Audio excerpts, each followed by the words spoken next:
Hi, I'm Mike with House on the Mend, and for Father's Day I want to show you how my daughters and I have been transforming this bare section of our basement into this fully framed bedroom ready for wiring, insulation, and drywall. So let's get started. House on the Mend. Well, I'm actually posting this video on Father's Day 2025, so I thought it would be a really fun insight for the viewers to see how I brought my daughters along for this process. This is going to be my younger daughter, Aspen's bedroom. She is 15 and has a great imagination, and it all started with this drawing here, and we can break it up into 3 sections. There is the living room section where she can have friends and entertain, have her TV and her couch. This section she wants to be bedroom and closet. And finally over here we are pre-plumbed for a bathroom that will come later. So with Aspen's plan in mind, we went to our local Home Depot and we started looking at building materials such as flooring and light fixtures, also bathroom fixtures, so she could get an idea of exactly how she wants everything to be finished. We started over in the lumber section, and you can see here I taught her how to gun sight down the edge of a board to make sure it's not warped or cupped. Then we went over and picked out the rigid foam insulation. More about that in a second. We brought everything home and got down to cutting our boards to size. Now, a very quick recap on how I choose to handle the concrete walls is I want a thermal break in between the actual cold concrete and the studs, and I accomplish that with rigid foam board insulation. That this particular brand, Artec, has this nice foil back design. Foil goes towards the living space. On the bottom here we have pressure treated lumber, but I use a 2x6 so I can rest the foam board on top of it. That way there's no chance if we have a leak down here that it ever wicks up any moisture. And then we have our standard studs to frame out the section. If you want more information on exactly how I did all this, please refer to another video in my basement playlist, which is the office build, and I go into all this in much greater detail, including how I adhere the insulation and the tape I use. Now, one of the differences from my office to this bedroom is that we are going to be using drywall instead of that beautiful cedar board. And because of that, instead of having every stud going the traditional way, I am every 4 feet turning out a stud like this, so that when the 2 pieces of drywall come together, I have a lot of area to put my screws in. I have noticed over the years that when you butt up 2 pieces of drywall on an 1.5 inch thick stud, that you oftentimes get blowout along the edge of the drywall, which is a lot harder to go through and mud and tape. So that's a little tip that I'm trying out in this build. Now, in my opinion, the quickest way to secure your pressure-treated lumber to the concrete floor is to use a ram set. It actually uses a .22 caliber shell that will explosively drive this nail through the pressure-treated lumber and into the concrete. Now, this triggered one here works excellent. The only thing I have found is that it is really painful on my wrists. Maybe that's because I've been using power tools my whole life and I'm well into my 50s now.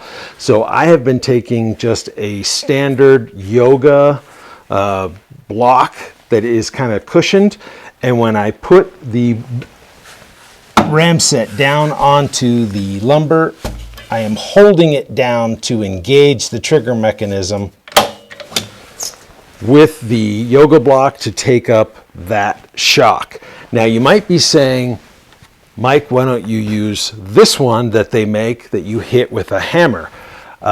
This one I wish worked better, because all you do is set it into place after loading your charge in your nail and hit the top here with the hammer, and this is not at all painful on my wrists, and it works good. The only problem I'm having, and maybe you can tell me in the comments what I'm doing wrong, is every single .22 shell gets jammed in here, and many I've had to drill out. I actually returned the first one I had and got a new one thinking maybe it wasn't milled properly, but on the very first shot again, this one jammed in here, whereas the shells come out really quick with this more traditional trigger pull. Now, in her original drawing, Aspen had dreamed up a walk-in closet, and who can blame her? They're all the rage, aren't they?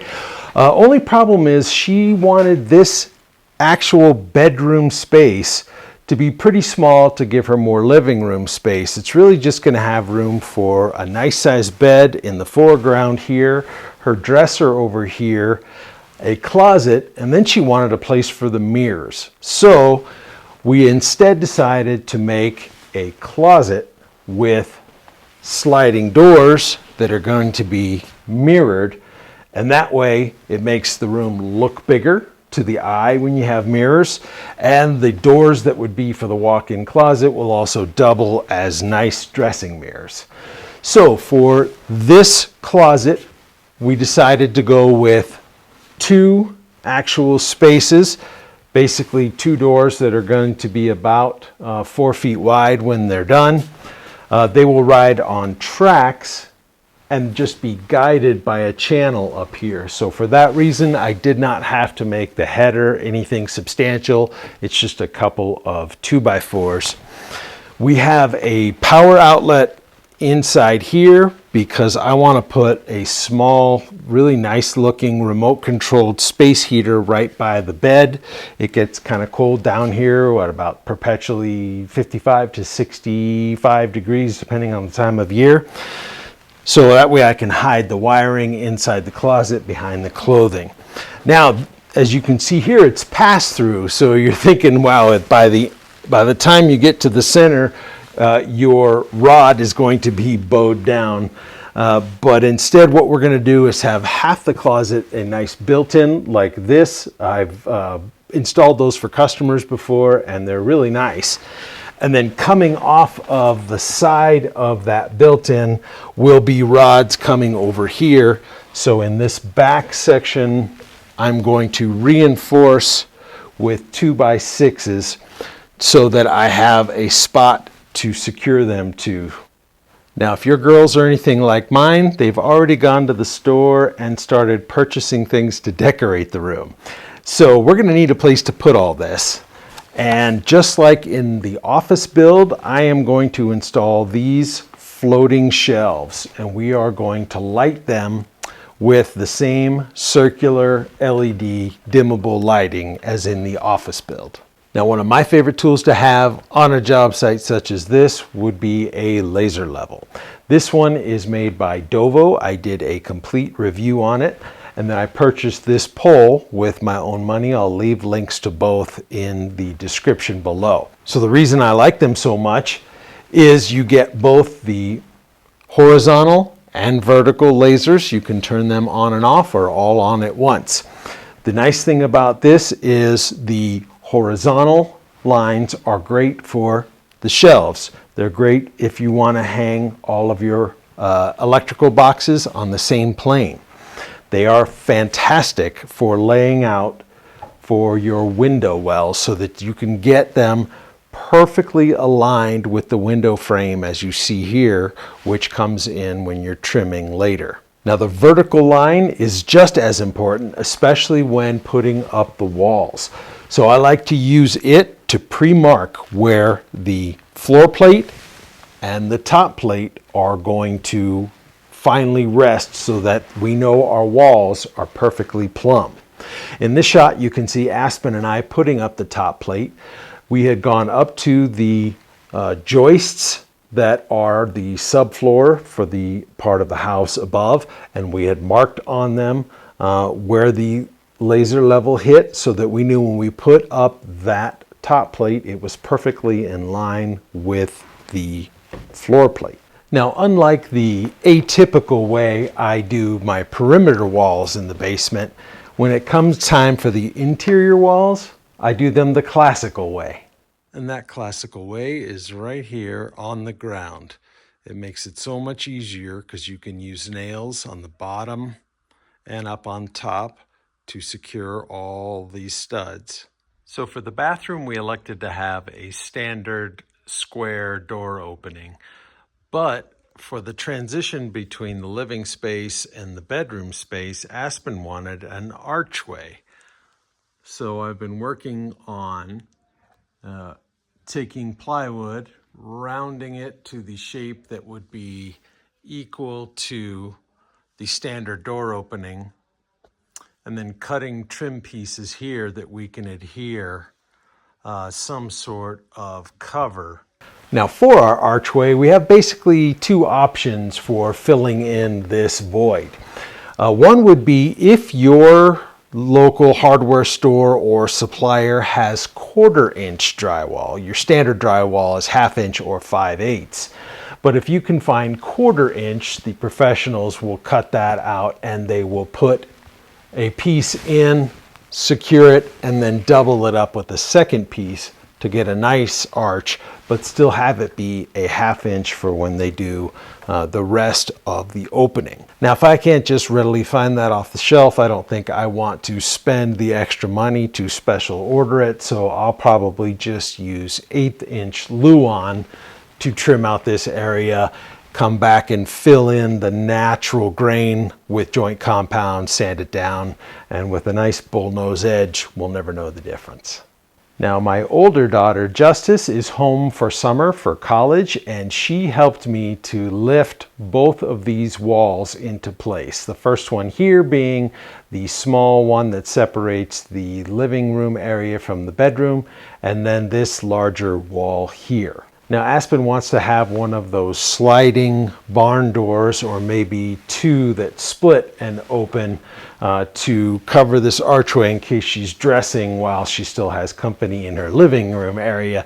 So because of that, I took the time to reinforce up here with 2x6 lumber, so that regardless of where we end up putting the rail that the barn doors roll on, we'll have extra reinforcement, won't have to worry about just getting one little stud. Now, I have two more tips for you on an interior wall. The first of all is, since I can't turn the 2x4 like I did on the perimeter walls for the two pieces of sheetrock to meet, I'm instead just scabbing pieces like you see here, so that I can put those two pieces together on the 4-foot marks and have an easier time. Now, my second tip, when creating an interior wall with a doorway, leave your bottom plate or floor plate intact across the opening, so that as you raise the wall, both sides stay perfectly in line with each other. Once the outsides are secure with your flooring nails or other anchors, you can come back in with a reciprocating saw. I like to hold it upside down with the blade facing down instead of your traditional way, so that I can get the blade in here and cut out this plate as you see in this picture right here.